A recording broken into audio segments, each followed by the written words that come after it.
Magandang araw sa inyo mga katayats. Nandito ako ngayon sa site, no? Okay, ng isa nating katropa. So pinahukay na ko ito, mga katayats. Pinapahukay ko na sa kanila noon, kaya binalikan ko ngayon mga katayats. So kaya binalikan ko kasi tingnan ko yung mga hidden trail marker mga katayats. And then itong ipapakita ko sa inyo mga katayats ay napakagandang marker. Ito yung parang face marker po, no? Okay, parang mukha ng tao mga katayats. So ito yung kilay, dalawa yung kilay, mata, tapos mata, tapos yung bibig mga katayats. And then ito yung ilong mga katayats, para sa talagang mukha, no? Okay, so nagkaukit sa bato mga katayats. Dito sa gilid mga katayats may slash or itchy. Itchy means one, and then may hole. Yan, ibig sabihin mga katayats, one deposit, no? Okay, saan yung one deposit mga katayats? So dyan po sa front nya yung deposito. Tandaan nyo mga katayats, pag face marker ibig sabihin po, pag face marker po ay pointing to object or nasa harapan lang po yung deposito mga katayats, no? Okay, ito yung ito ay malaking bato mga katayats. Ito yung bench marker po, bench, no? Or ito ay big boulder marker mga katayats. So kung susukatin natin mga katayats yung mukha, nasa 9 inches, no? Okay, 9 inches. Okay, so pag 9 inches i-convert ho natin sa feet, no? Okay, so 9 feet. Ayan mga katayats. So yan yung 9 feet mga katayats. And then nasa yung compass mga katayats, yan yung compass direction nasa southwest doon sa pinahukay natin mga katayats.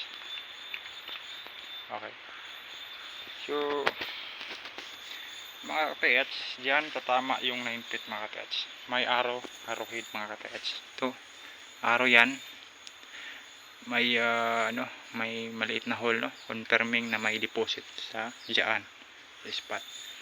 Dyan sa bandang southwest may lock point na arrow. Din yan po ay parang letter D or metal element, no? Okay, may hole na maliit. Travel yan dito sa dig spot. 3 feet lang yan, 3 feet yung arrow. Kuha ka ng 3 feet or 1 yard, dyan tatama.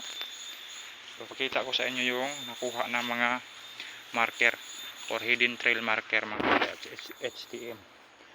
Ito ay parang pink, no? Yung kulay. Ito ay parang isda mga katayats. May may mata, bibig, tapos ilong. So para talagang isda. Din ito yung nag-iisang bato mga katayats, nakuha na ito sa 6 feet, no? Okay, ito ay maitim na bato, hindi nakabikat, no? Okay, ibig sabihin direct under. And din ito nakuha po ito sa 1 foot pa lamang, para ding isda, no? Okay, para talaga siyang isda. Yan. Din ipapakita ko sa inyo yung napakagandang marker mga katayats.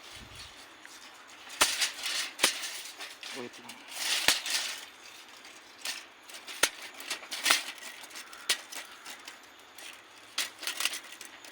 Ito yung parang box, no? Okay, rectangle.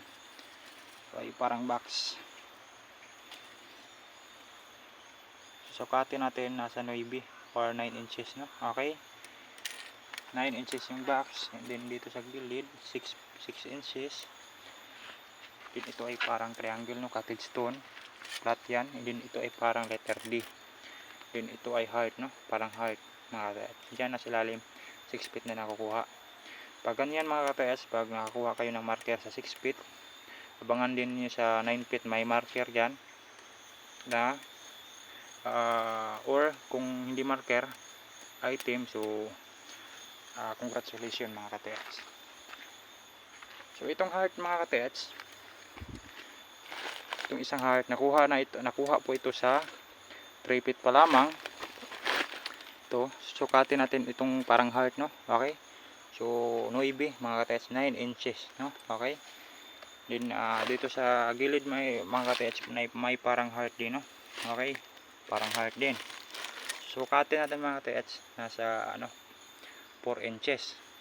Then ito yung maganda mga ka-TH, ito ay nakuha sa 3 feet. Then pag 6 feet mga ka-TH, ito yung lumabas na isang marker mga ka-TH. Sukatin natin 9 inches din. And then sa gilid mga ka-TH, may maliit din na heart, no? Na 4 inches, no? Okay? So napagandang marker mga ka-TH, no? Okay? So pareho sila na sukat, pareha din sila ng taas, no? Ng forma mga ka-TH. Same talaga sila mga ka-TH. Ito ay parang heart, din sa gilid may heart na maliit. Din ito din ay may heart din maliit, no? Sa gilid mga ka-TH. Ito ay same talaga nakukuha. Same talaga ng formation mga ka-TH. Pero hindi ito sabay nakakuha. Ito ay 3 feet nakukuha yung itong isang marker, and then ito sa 6 feet. Abangan natin ito sa 9 feet mga ka-TH. Baka may item na, no? Okay? Or kung hindi item, may marker mga ka-TH. Yan lang muna mga ka-TH. Maraming salamat sa panonood. God bless. Bansay. Yun dyan mga ka-TH, may passageway. Papunta dyan sa spot